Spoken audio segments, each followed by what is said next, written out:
Buenas, ¿cómo están? En esta serie de videos vamos a hablar del test de independencia chi cuadrado. El plan para estos videos es el siguiente. En el primer video, que es este, vamos a hablar del test de bondad de ajustes con hipótesis nula compuesta. En el video 2 vamos a hablar del test de independencia chi cuadrado como un caso particular del test de bondad de ajuste con hipótesis nula compuesta.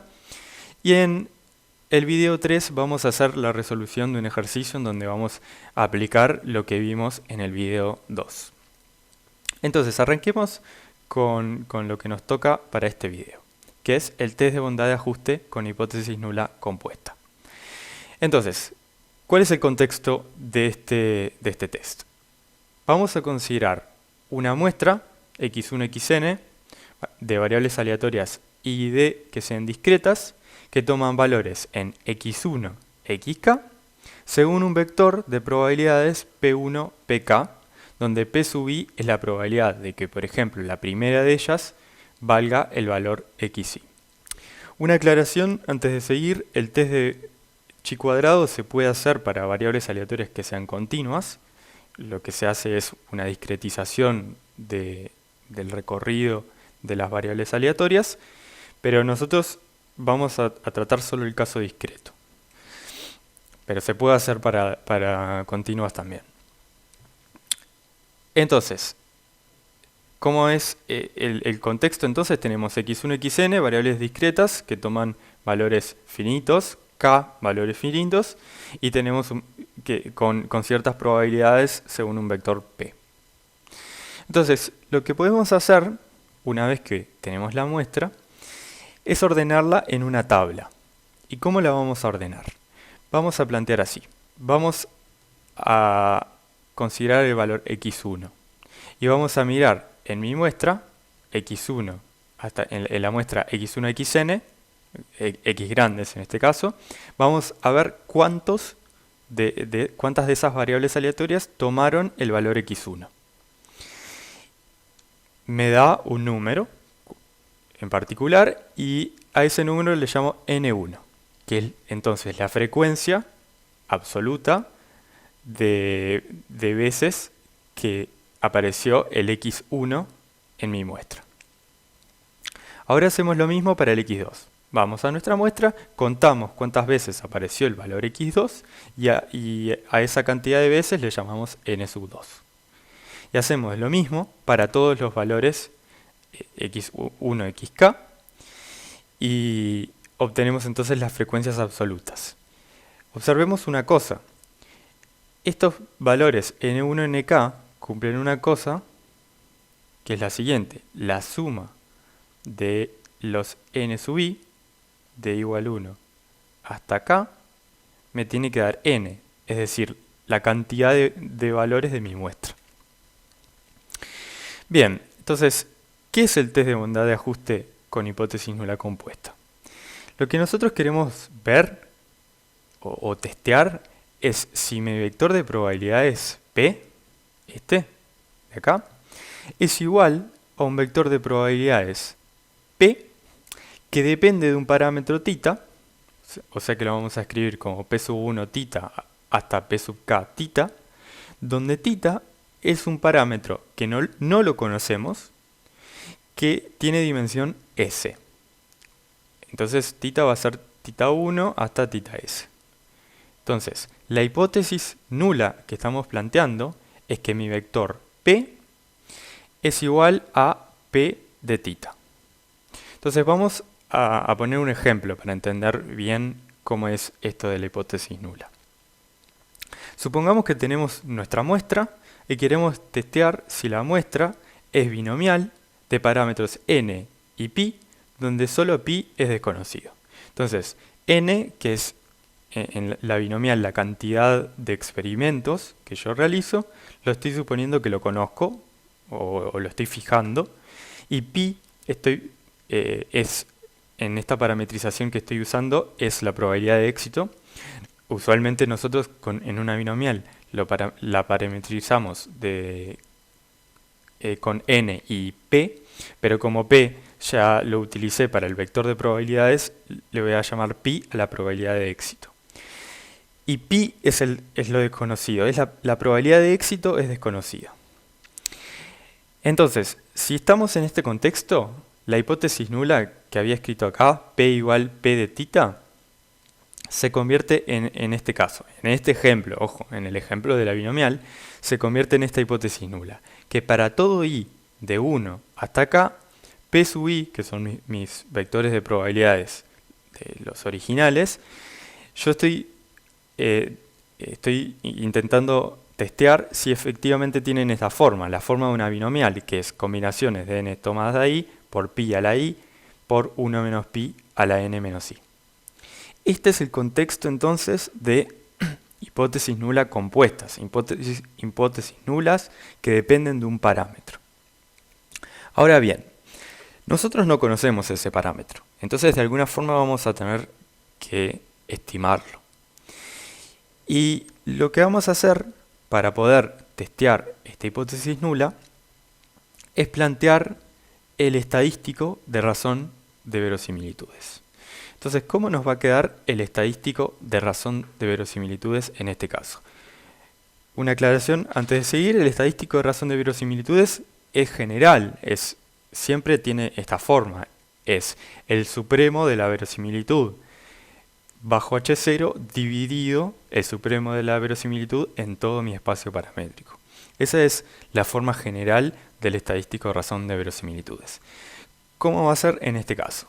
Entonces vamos a tener el supremo en los tita que pertenecen a un tita grande, a un espacio paramétrico tita grande, que esto es en nuestro caso, si estamos pensando que tita es algo que es de dimensión S, entonces nuestro espacio paramétrico va a estar incluido en R a la S.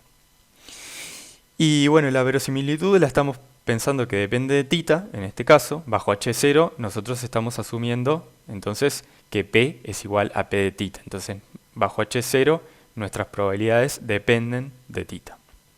Ahora vamos a ver la forma de la verosimilitud y supongo que se va a entender un poco más.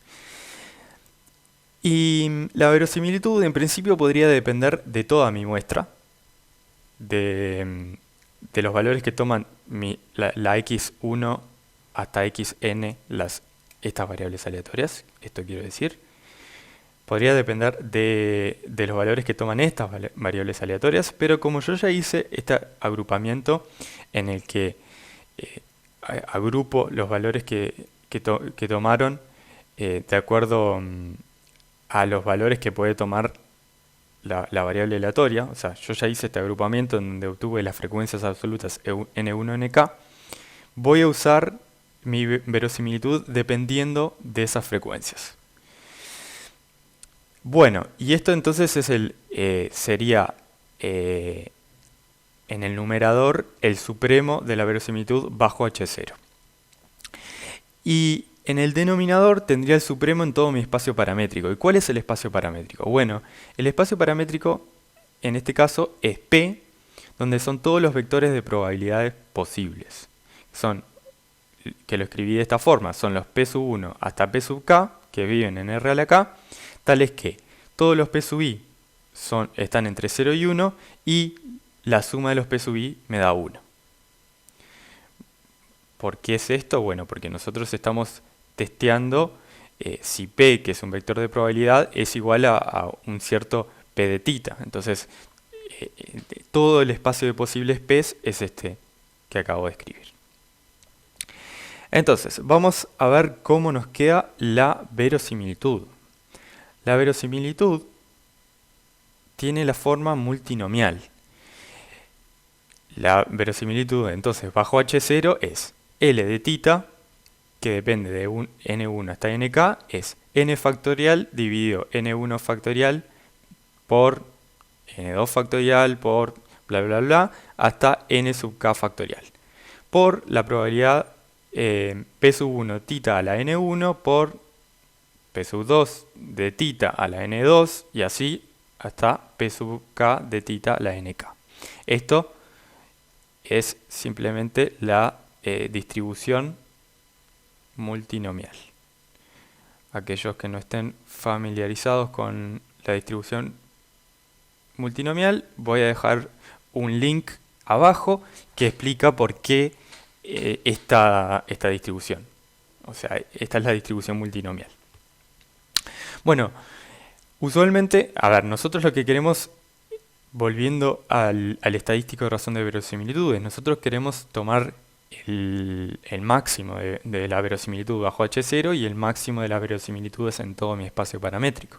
Entonces, lo que vamos a hacer, lo que hacemos usualmente para encontrar máximos de verosimilitudes, es tomar logaritmo. Bueno, si tomamos logaritmo en toda esta expresión, nos queda, le voy a llamar a la log verosimilitud como una L cursiva. Entonces es el logaritmo de mi función de verosimilitud y me da logaritmo de n factorial, que es este término de acá, menos la suma de los logaritmos de los n sub i factoriales, que es este denominador acá. Y después me va a quedar la suma de los n sub i por logaritmo de p sub i de θ. Lo único que hice es que cuando aplicamos logaritmo, estos n sub i pasan multiplicando y me queda logaritmo entonces de p sub i de θ. Bueno, ¿qué es lo que queremos hacer? Lo que hacemos siempre. Vamos a derivar según nuestros parámetros e igualar a 0. Entonces, si derivamos con respecto a θ sub j, y donde θ sub j, recordemos por qué estoy derivando con respecto a θ sub j, porque θ es un vector de dimensión s, así que vamos a tener que hacer s derivadas parciales e igualarlas a 0. Volviendo, si hacemos la derivada parcial con respecto a θj de la función de log verosimilitud, nos queda de esta forma. Este término de acá, logaritmo de n factorial, es constante. Este término de acá, que es la suma de los logaritmos de los n sub i factorial, también es constante, así que se me va cuando derive. Y esta parte sí me importa. Nos va a quedar la suma de los logaritmos, de n sub i por logaritmo de p sub i de θ. Ahora bien, θ es un vector, o sea que lo que me va a quedar es n sub i dividido p sub i de θ por la derivada parcial con respecto a θj de p sub i de θ. O sea, esto simplemente regla de la cadena, porque pensemos que en realidad los p sub i de θ en realidad es una función de θ1 hasta θj. Entonces lo que estoy haciendo es simplemente la derivada parcial. La regla de la cadena. Estoy haciendo la derivada parcial, es verdad, pero lo que estoy utilizando es la regla de la cadena.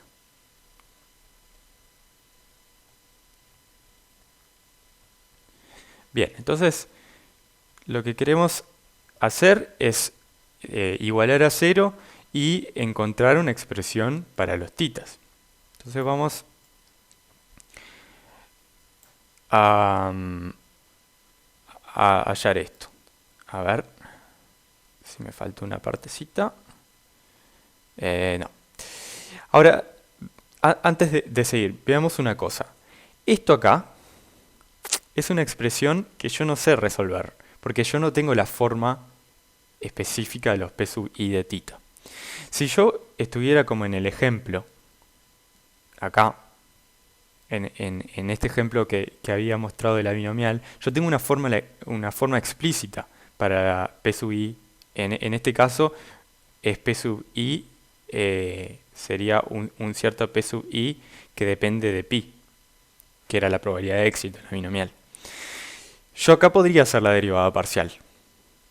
Y acá no tendría mucha derivada parcial, acá tengo una derivada sola porque mi probabilidad depende de un parámetro solo, pero podría depender de más de un parámetro.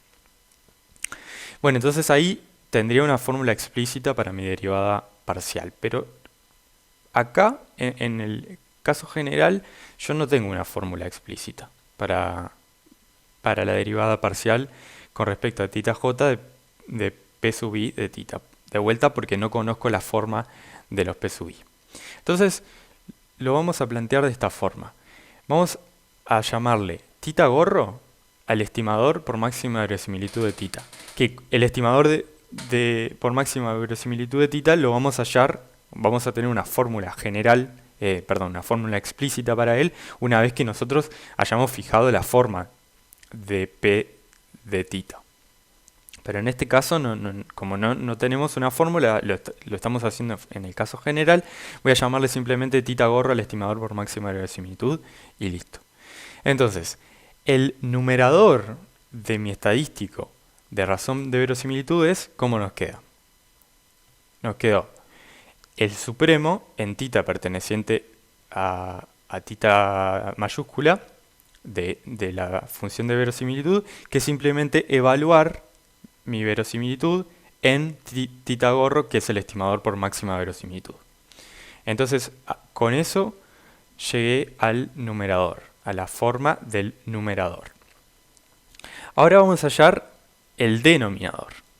Entonces, para hallar el denominador voy a tener que hacer uso de una técnica que, para los que no estén familiarizados, pueden adelantar el video unos minutos, que es la técnica de multiplicadores de Lagrange. Se puede hacer de otra forma, pero una forma que queda bastante linda es hacerlo con multiplicadores de Lagrange. Vamos a ver por qué, de dónde sale esto de los multiplicadores de Lagrange. En este caso, mi función de verosimilitud es muy parecida a la que teníamos antes. La voy a escribir acá, no la tengo escrita, tengo la log verosimilitud, pero la verosimilitud es así. Va a depender de un parámetro, P, que es el vector de probabilidades. No depende de los x1, sino de los n1, que son mis datos agrupados, hasta n1 hasta nk. Y esto es n factorial dividido n1 factorial multiplicado por todos los factoriales hasta nk. Y después voy a tener un P1 a la N1 multiplicado por P sub K NK. Entonces esta es la verosimilitud. Repito, ¿qué es lo que vamos a calcular ahora? Vamos a calcular esta parte de acá. Entonces quiero el supremo en todos los vectores de probabilidad de mi verosimilitud. Entonces es el supremo en todos los vectores que cumplen que sus entradas están entre 0 y 1 y que tienen que sumar 1.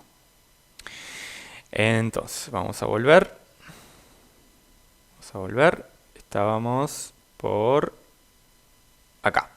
Entonces, si esta es mi función de verosimilitud, si aplicamos logaritmo, nos queda esta forma que tenía escrita acá.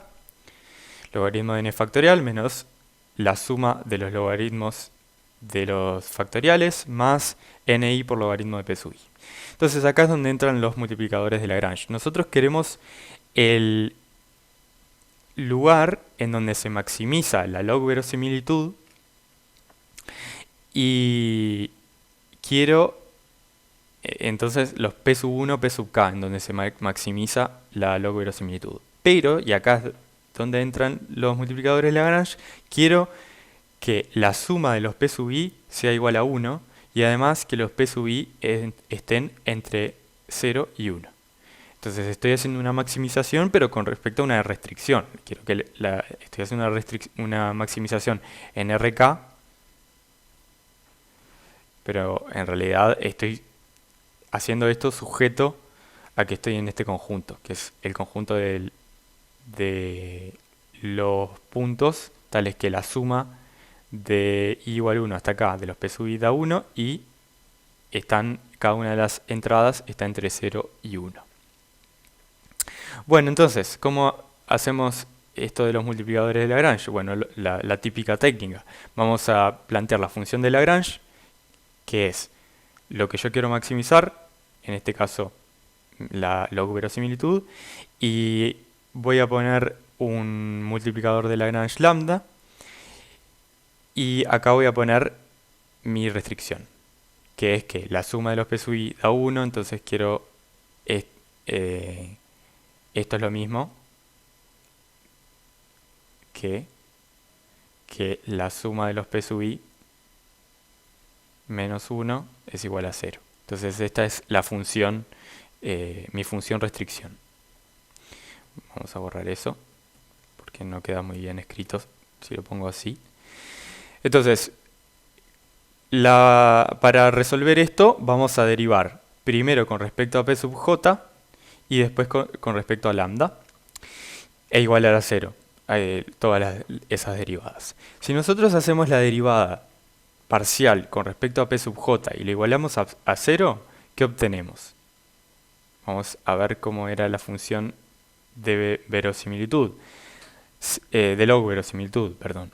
Si derivamos con respecto a p sub j, este término se hace 0, este término se hace 0, y acá nos va a quedar un n sub j, o sea, esto es una suma, así que todos los términos que no son j se me van a ir, porque no dependen de j, entonces me va a quedar n sub j dividido p sub j por la derivada de p sub j, que si estoy derivando con respecto a p sub j me da 1. Entonces, ahí eso es el término que está acá. N sub j dividido p sub j. Esta sería la derivada de esta parte, de la derivada de la log verosimilitud. Y si yo derivo esta parte de acá con respecto a j, el único término que sobrevive es el que es p sub j, entonces me queda menos lambda cuando haga la derivada. Ahora bien, si derivo con respecto a lambda, la función de Lagrange, esto no depende de lambda, entonces me queda exactamente la restricción. Bueno, entonces tenemos, a ver cuántas ecuaciones. Bueno, tenemos k ecuaciones de este tipo. Acá esto es para j, voy a aclararlo. Esto es para j de 1 hasta k. Y después tenemos esta ecuación con respecto, que es la derivada con respecto a lambda, que bueno, esa es una ecuación sola. Entonces tenemos k más 1 ecuaciones. Bueno, ¿cómo resolvemos esto? De 1, si podemos despejar los p sub j y nos quedan de esta forma. O sea, de esta ecuación podemos despejar los p sub j y nos quedan de esta forma. P sub j es igual a n sub j dividido lambda para todo j.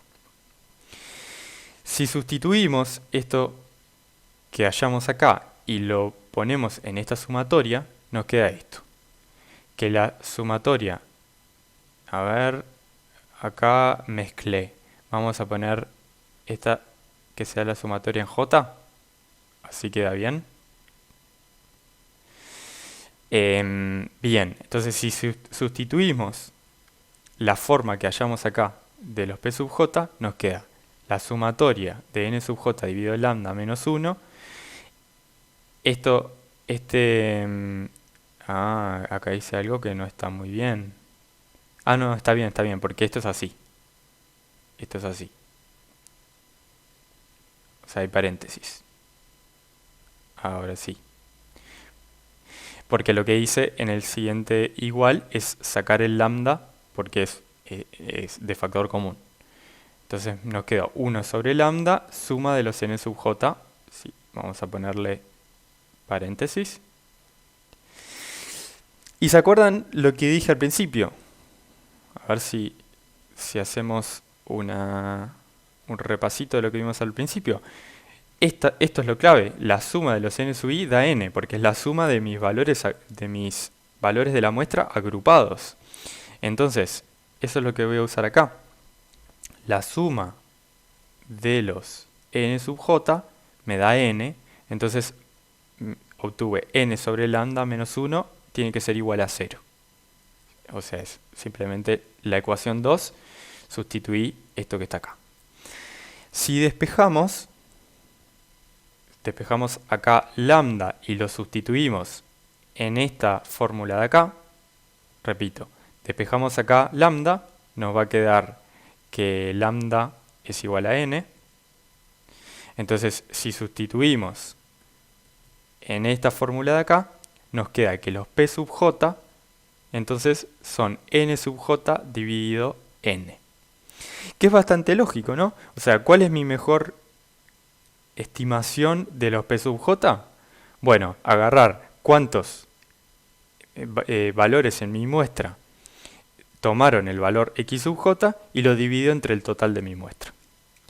Bueno, acá hay un pasito que lo obvié, pero que el que lo quiera chequear lo puede chequear, que esto efectivamente me da un máximo. Pueden hacer la hessiana y ver que es semidefinida positiva. Perdón, necesitamos un máximo, así que tiene que ser no semi, tiene que ser definida negativa.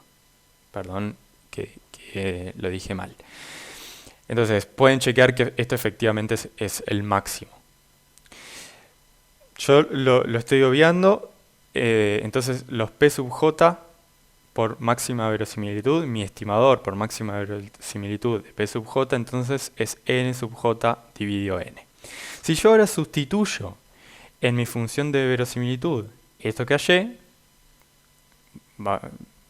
vamos a ver de vuelta cuál era la función de verosimilitud, era esta. Y lo que estoy sustituyendo ahora, en vez de P1, PK, voy a poner el P1 gorro, PK gorro. Entonces el estimador de eso. ¿Y qué obtuve? Me queda esta parte de los factoriales, no dependía de los P's. Y si quieren, lo que estoy haciendo acá es que el supremo de mi verosimilitud de los P perteneciente a P grande es la verosimilitud evaluada en P gorro. N1, NK. Uy, perdón. N sub K. ¿Y qué es exactamente esto? Estoy evaluando mi verosimilitud en el estimador por máxima verosimilitud. Bueno, y después de todas estas cuentas, llegamos a cuál es la forma del estadístico de razón de verosimilitudes. Ahora voy a hacer el cociente de las cosas que hallé. Lo que había hallado al principio era que en el numerador tenía esta parte que tenían factoriales y después tenía el p sub 1 tita gorro elevado a la n1, todo multiplicado hasta p sub k de tita gorro elevado a la n sub k. De vuelta, no conocemos la forma de esto, así que lo vamos a dejar planteado solamente. Y en la parte del denominador, bueno, ponemos lo que hallamos recién, que era esto, esta parte de acá.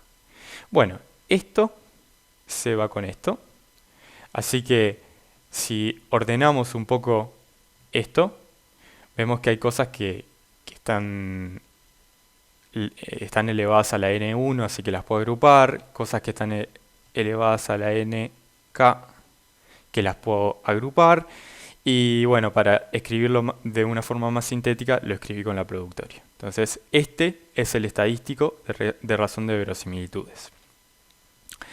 Bien, estamos casi sobre el final.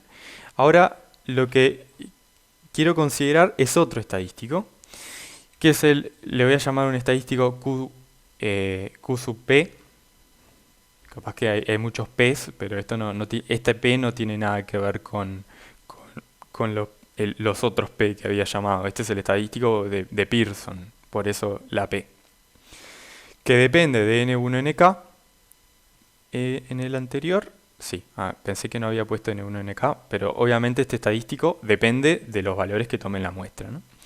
Bien, y este otro estadístico tiene una forma un poco más amigable, que es la forma típica en la que vamos a ver cuando hacemos pruebas de chi cuadrado, que es esta parte de acá es lo que normalmente llamamos observados, valores observados, que estos son los que me aparecen en la muestra, y estos son los que yo espero bajo H0. Esperado bajo H0. Entonces, lo que estoy haciendo es viendo cuál es la discrepancia entre mis valores observados y lo esperado bajo H0 y bueno, lo estoy rescalando dividido lo esperado. Bueno, y esta es la forma del estadístico. Este estadístico no es sacado de la manga, tiene que ver con un desarrollo de Taylor de orden 2 de otro estadístico que ahora les cuento un poco más.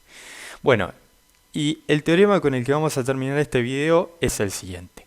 Los estadísticos Q sub L, y ahora pongo Q sub L grande, que es menos 2 veces el logaritmo del estadístico que habíamos hallado antes, que es este. Si yo hago menos 2 veces el logaritmo de esto, que tiene esta forma, esta es la forma de aplicar el logaritmo en lo que habíamos hallado antes, y el estadístico Q sub P, que es el que acabo de definir ahora, tienen la misma distribución asintótica. Y la distribución, bueno, esto bajo H0. Tienen la misma distribución asintótica bajo H0 y es la distribución de este estadístico asintótica de vuelta bajo H0 es chi cuadrado con k menos s menos 1 grados de libertad, donde k es la cantidad de valores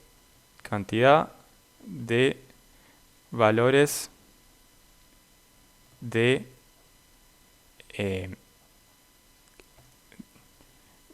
que toma mi variable aleatoria, que pueden tomar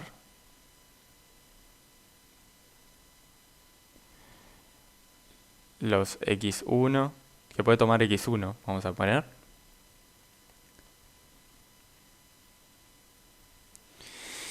Y S es la dimensión de mi parámetro θ. ¿Se acuerdan que era la dimensión de θ?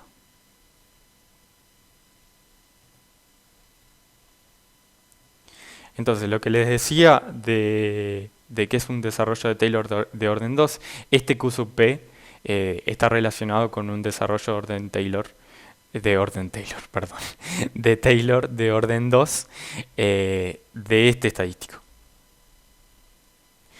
Pero bueno, la prueba de este teorema es difícil, no la voy a dar, sí voy a dejar un libro que es la referencia, una buena referencia de este tema, en donde hacen la prueba. Si a alguno le interesa, puede mirarlo. Entonces, si yo quiero testear la hipótesis nula, vamos a volver al principio. Si yo quiero testear la hipótesis nula de que P es igual a P de θ, ya tengo mi estadístico. Sé que bajo H0, bueno, tengo la forma de mi estadístico y sé que bajo H0 tiene una distribución chi cuadrado con k menos s menos 1 grados de libertad.